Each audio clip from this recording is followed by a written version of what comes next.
Porn স্টারদের অভিশপ্ত জীবন। মাত্র ১৯ বছর বয়সে ২০১৬ সালে পর্ন ইন্ডাস্ট্রিতে আসে একটি মেয়ে। তার জীবনে চলছিল কিছু সমস্যা। তার জীবনের এ সকল সমস্যার সমাধানের জন্য এমন একটি শিল্পকে বেছে নেয় যা বাইরে থেকে অনেক বেশি আকর্ষণীয়, অনেক বেশি বিলাসবহুল জীবন বলে মনে হয়। কিন্তু এ শিল্পের পেছনে রয়েছে অনেক অন্ধকার দিক। এই মেয়ে আর কেউ নয়, বরং অনেক ছেলের পছন্দের পর্নস্টার তারকা লানা রোডস।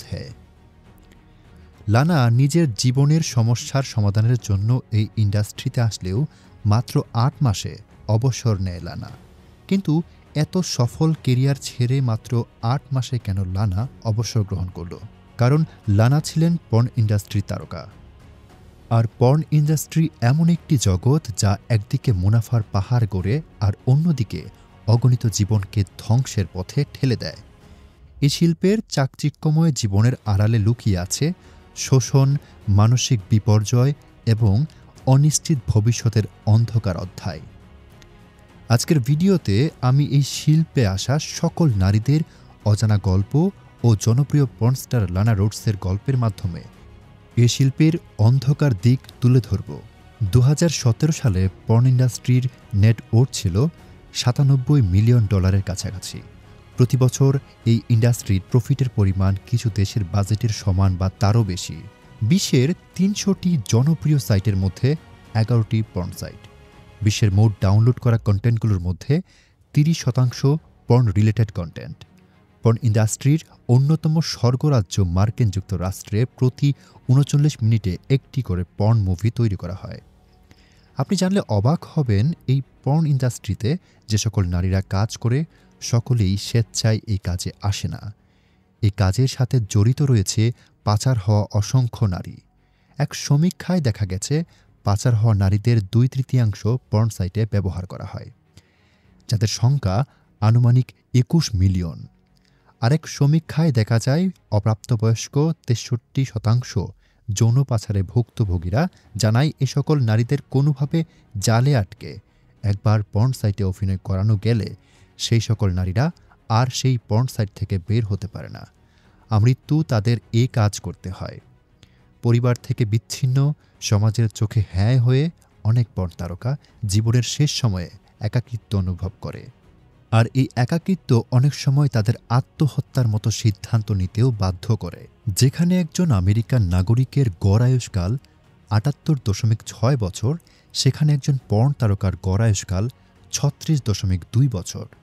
২০০৩ থেকে ২০১৪ সাল পর্যন্ত ক্যালিফোর্নিয়ার সান ফার্নান্ডো ভ্যালিতে করা বিশাল পর্ন ইন্ডাস্ট্রির ১৫০০ জন কর্মীর মধ্যে ২২৮ জনের মৃত্যুর কারণ হচ্ছে এইডস, সুইসাইড এবং মার্ডার। চলুন ভিডিওর এই পর্যায়ে আমরা লানা রোডসের গল্পের মাধ্যমে এই শিল্পের অন্ধকার দিকগুলো জেনে আসি। পর্ন ইন্ডাস্ট্রিতে আসার আগে লানা ব্যক্তিগত জীবনে ছিল হতাশাগ্রস্ত। তার বাবা মার ডিভোর্স হয়ে যায় আর তার বোনেরা ছিল সিজোফ্রেনিয়া, যা একটি মানসিক ব্যাধি।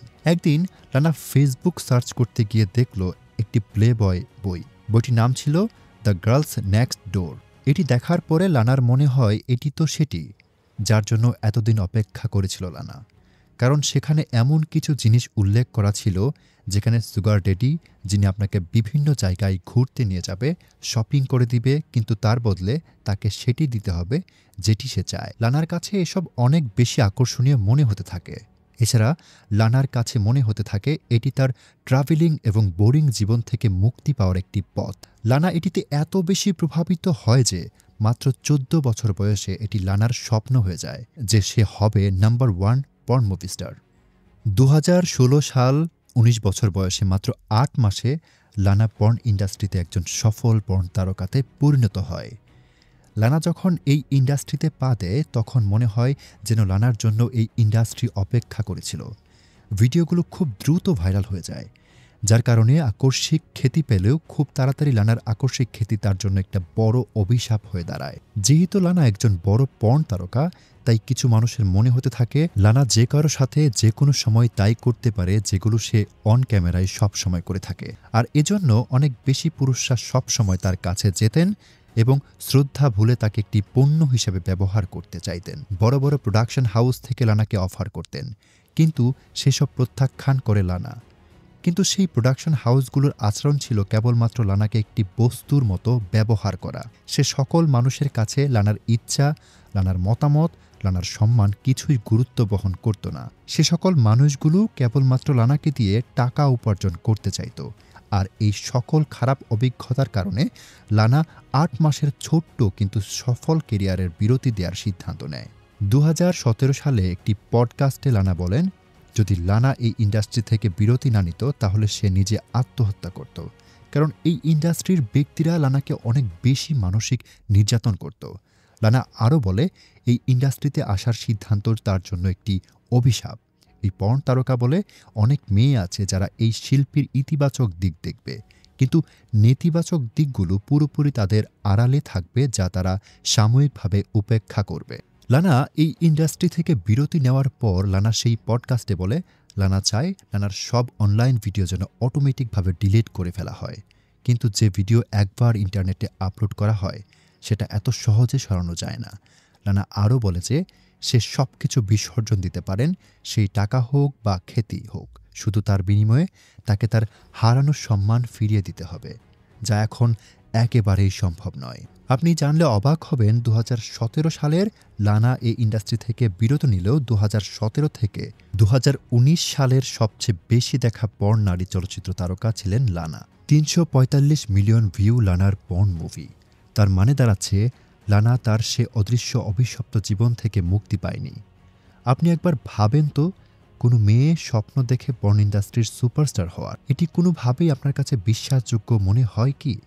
কিন্তু কি করা, পশ্চিমা সমাজের বসবাসকারী মানুষদের মন মানসিকতা এমন যে কোনো উপায় স্বপ্ন পূরণ করতে হবে। কিন্তু কেউ যদি এই ইন্ডাস্ট্রিতে যায় তাহলে তাদের মনে হয় এই ইন্ডাস্ট্রির মানুষের কোনো মূল্য নেই।